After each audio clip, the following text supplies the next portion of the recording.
We have a guest here tonight, Stephanie, and I want Stephanie to come up and kind of share a little bit. I think she said about 5 years ago, or 3, I don't know how long it's been. Yeah, about 4 years ago. Come up and share, Stephanie.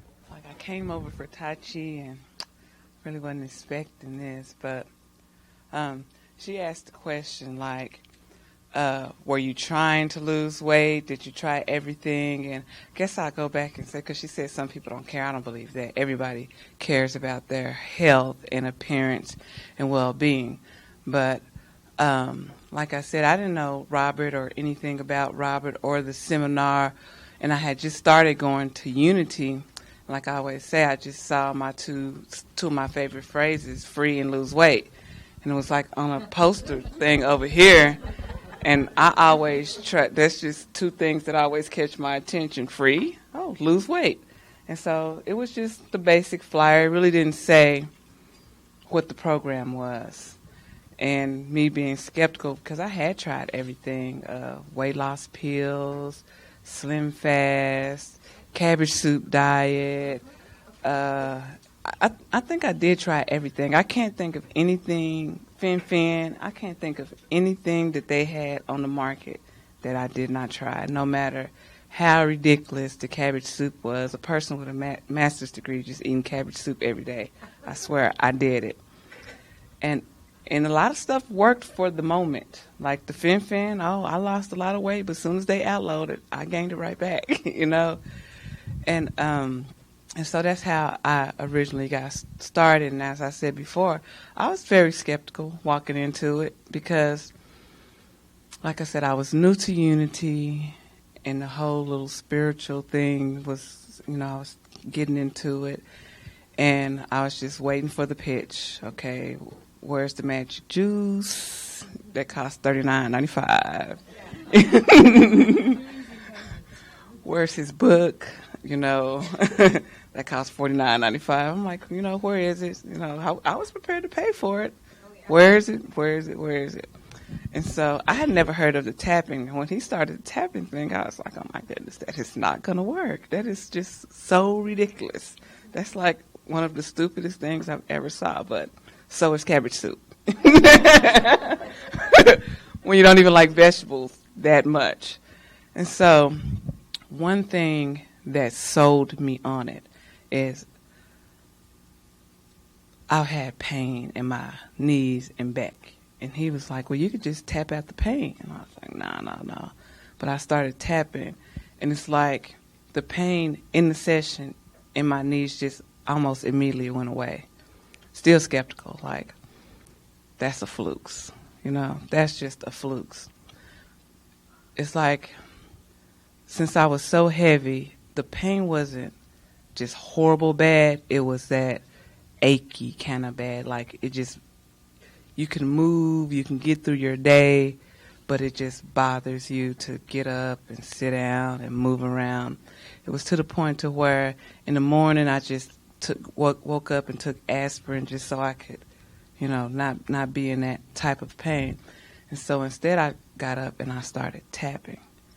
And the pain just basically, it just went away. So that kind of sold me on the tapping works for something, At least the pain is gone.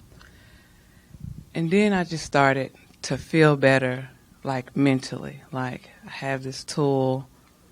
I'm a teacher, and at the time I was teaching the 8th grade, which is about the same as 9th, 10th, and 11th, because I taught them all, and they're all about the same across the board. And like I said, I would be in class, and I would feel myself getting stressed out.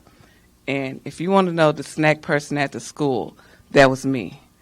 In my desk, I had Little Debbie's,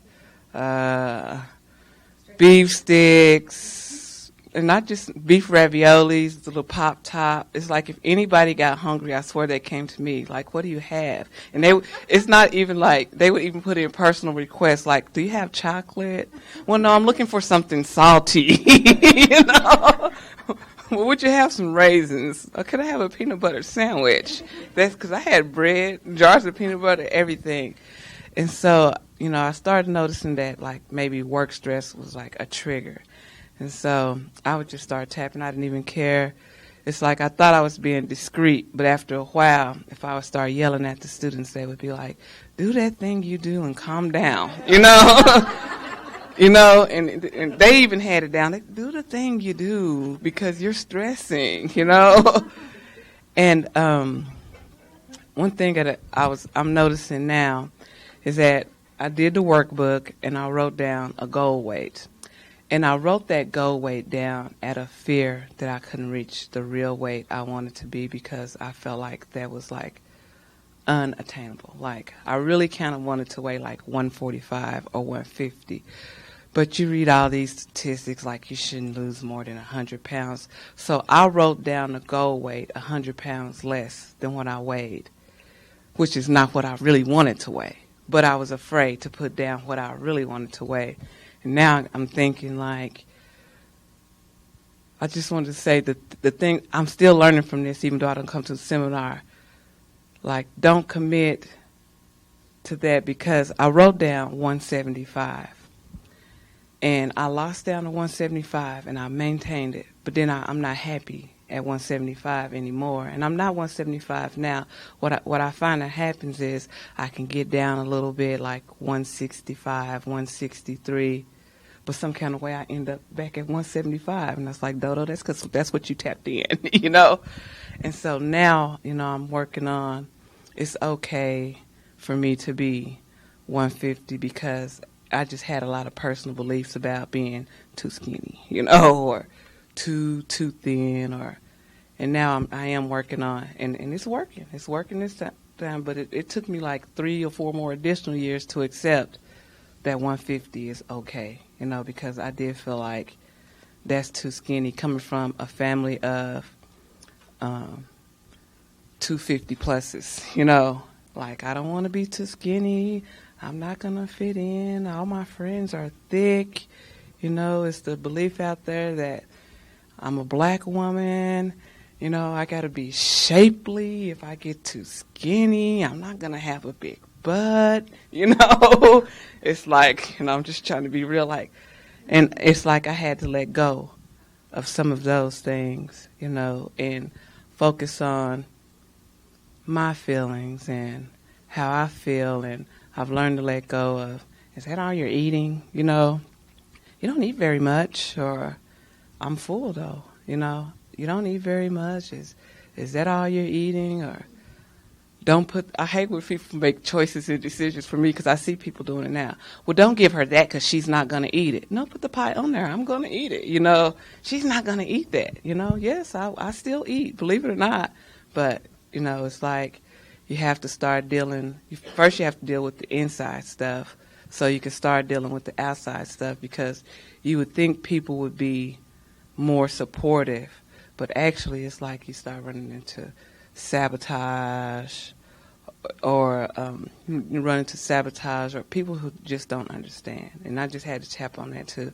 They're ignorant. They just don't understand, you know, and this is my path. It's not their path. And I'll just tap for them too. You know, maybe they'll find their path, and they don't have to be so worried about what I'm doing over here with my half a piece of pie. You know, it's like, is it have to some? You know, it may be more. I've always been an open person, but I'm more open. Like, is me eating this half a pie concerning you that much? What is going on in your life that me eating a half a piece of pie has you in such a frenzy, you know? Then they start have to take personal responsibility for how they feel, you know? I just kept tapping. I feel like I have this saying that you tap some sense into your head, because when I started letting go of stuff, other stuff could come in, and I have this voice of reason that just speaks to me so clearly now, so clearly. Don't think I don't have problems. Oh my goodness, I have problems with men. Now I have a weight problem. And so, you know, my boyfriend just laughed and he was like, I need space. Oh, and I just felt so tore up over that. I got to, you know, I had to tap on that one. And I was like, what am I going to do? Blah, blah, blah. Guess what my reason said? Give him space. I'm like, oh, that's so easy, But any other time, I would have been blaming myself. Oh, he said he needs space because he doesn't like me, or I've did something to upset him, or, But, I tapped on it. I calmed down. It's like and then it's like I had this thing before to where people say exactly what they need, but you change it to something else. He said he needs space. Oh, he wants to break up. He never wants to see me again. How can he just throw me out of his life after 20 years? And then my voice of reason said, that's not even what he said. The man just lost his uncle, blah, blah, blah. And you're making it all about you. What kind of friend are you? But like I said, when I tap, like I said, it just seemed like it opened up something, like I started releasing emotions. And when all the negative emotions and hard feelings about myself, I really did learn to accept myself where I was at. It's like, I don't know if I read this in your book, but it said, somewhere I read, do everything that you would do if you were at your goal weight. I went to Africa because I always wanted to go. I just got my 271-pound self on the plane, I went there.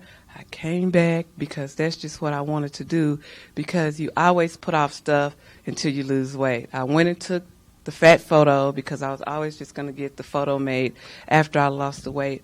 And I just started accepting myself where I was at, and I didn't define myself through my weight. It's like, on this end of it, it's like I was telling her, the weight doesn't even seem to be the issue anymore, because I started feeling happy at 267. Just got, like I said, I just started getting diva clothes. Like, I've seen some women looking really good weighing 350. How come I can't look good weighing 267? So I just started investing more in myself, my current wardrobe at my current size, getting my hair done, getting my nails done. I just started being happy where I was at, but still realizing where I wanted to be. But I didn't let the weight be any kind of excuse for anything anymore, because one thing that I've said before is that everybody say that there's there's an issue on the inside. My problem is I couldn't figure out what my issue on the inside was, because I thought it should be something that was like devastating. You were molested as a child. You were just physically abused. I was looking for something devastating in my life that was causing the issues, because looking at myself through other people's eyes, I should have just been happy. I'm a college graduate. You're the first to graduate in your family. You're so nice. You have so many friends. You have a successful career. You're a good mother. You're smart. And I'm thinking, wow, looking at myself through other people's eyes, I should have felt like, I shouldn't have any issues. But once I started focusing on me and how I felt, and not belittling how I felt, because that's kind of what I did. It's like, how can you be upset over something so trivial as this, and then when there's people in Africa starving? So it's like I had a guilt issue over almost being fortunate and blessed. It's like I was beat, and it's like I wouldn't allow myself to feel, like a little jilted, like, oh, I asked them 7 times to take out the trash, and the trash is sitting in here. I would beat myself up for being mad at them for not taking out the trash. No, be mad. You asked them 7 times, You cook dinner every day. Can the trash please get taken out? But I wouldn't say anything. I would say, that's trivial. Don't be mad over, that. Now I know I'm not going to blow it all out of proportion, but I'll speak my mind about it. I'm in here cooking every day. Can the trash please get taken out? Do we need to put some personal reminders around here to get stuff done, or what? And let it go and move on. But before I took a lot of stuff personal. They don't care about me. They're not listening to me. All I ask is one simple thing, to take the trash out. I mean, I'm around here doing the laundry, I'm vacuuming, I'm making beds, and all I'm asking for them to do is simply take the trash out. But no, I go and I work 45 hours, my 40 hours plus 5 additional hours, so they can have nice thick, and the trash is still here, you know. I would be mad about it, not say anything about it, and then feel guilty for being mad about it, you know. And so it's like one thing that tapping did is I just kept asking myself, what's the problem? What's the problem? And then even when I really started feeling the problem, I still was like, that's not a problem, you know. But guilt, that's a big thing. That's a big thing. And I just like sometimes have a big heart. And like I said, you see disasters and stuff on TV, and I just felt like, oh my goodness, look how they're suffering, and I can't do anything about it. I accept that.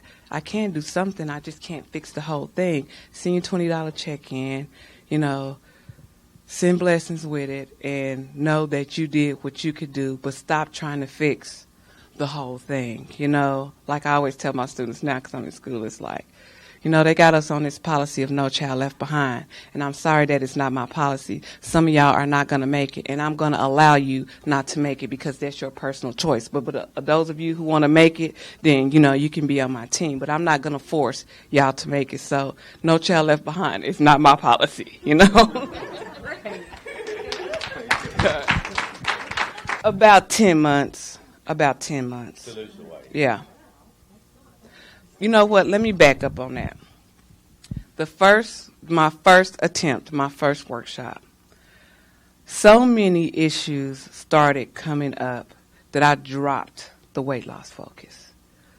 And I didn't focus on that because I started seeing different things that I felt were more important to work on, like my spiritual well-being, taking time for me, enjoying me, honoring me. Because like I said before, everyone in my house would be decked out in designer clothes, and I would just look like I fell off the trash truck, you know? It's like I would just go out of my way to make sure they had, do you need a ride? You know, just totally sacrificing my whole self to make sure that they had. So the first time, you know, through, so much just, it was like purging. So much just started coming up. I felt like I had to start working on those spiritual issues. Learn how to get quiet. Learn how to listen. Learn how not to take stuff personally. And I'm telling you, even at 267, I'm telling you, maybe I lost 5 pounds, and I looked in the mirror and I started seeing a beautiful woman looking back. Like, was I always this pretty?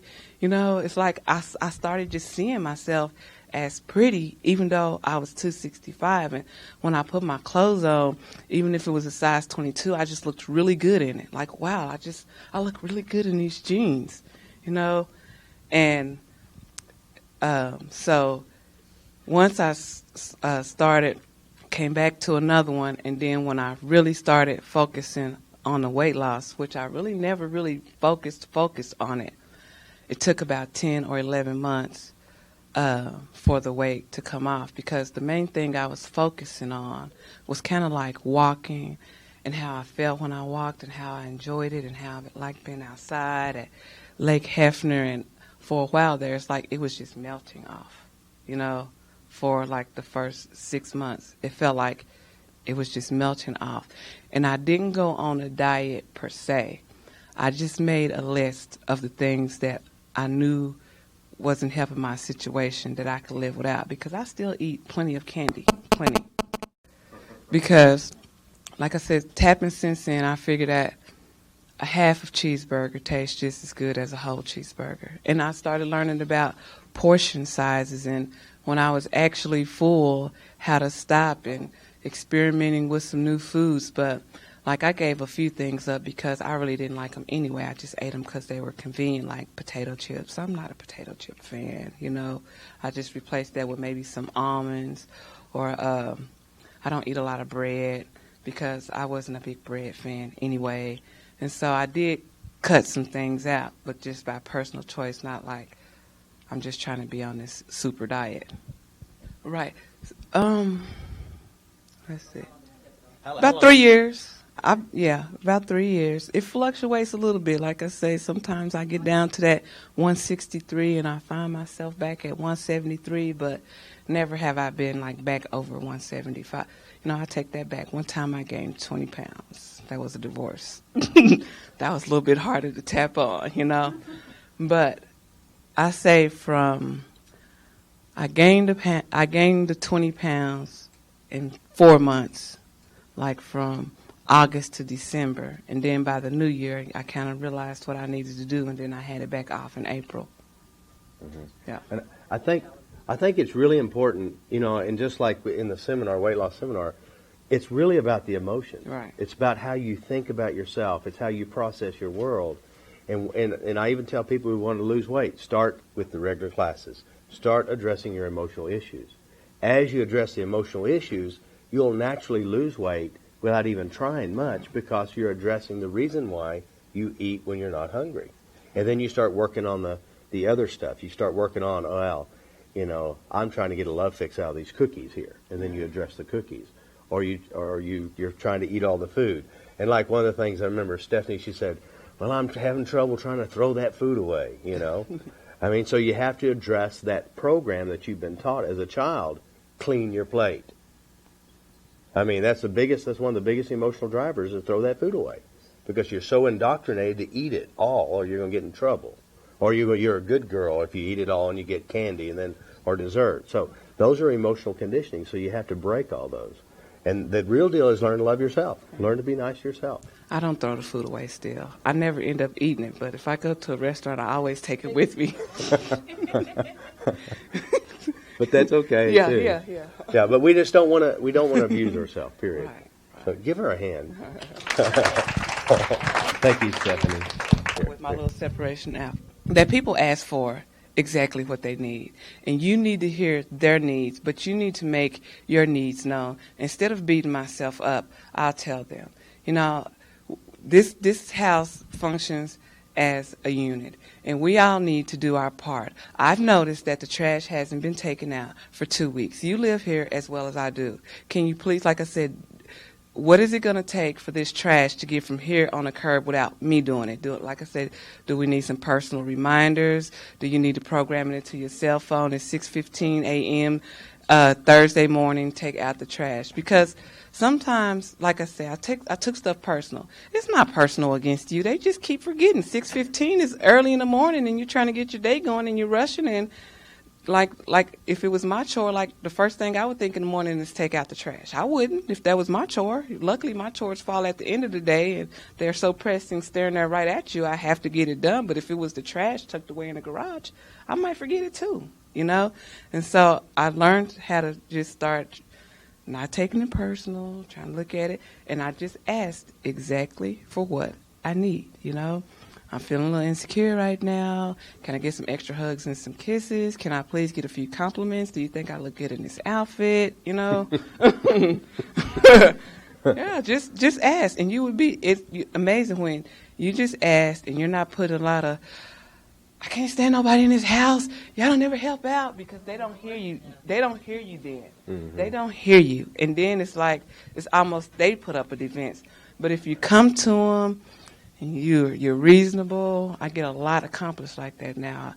Wow, I noticed that the trash hasn't been taken out in 2 weeks here, and the garage just stinks, and I know you probably just forgot, and what do you think it's going to take for trash to get from point A to point B, and do we need to put some little sticky notes? Okay. All right. Yeah. Okay. All right. Thank you. Thank you, Stephanie. Thank you. Give her a hand.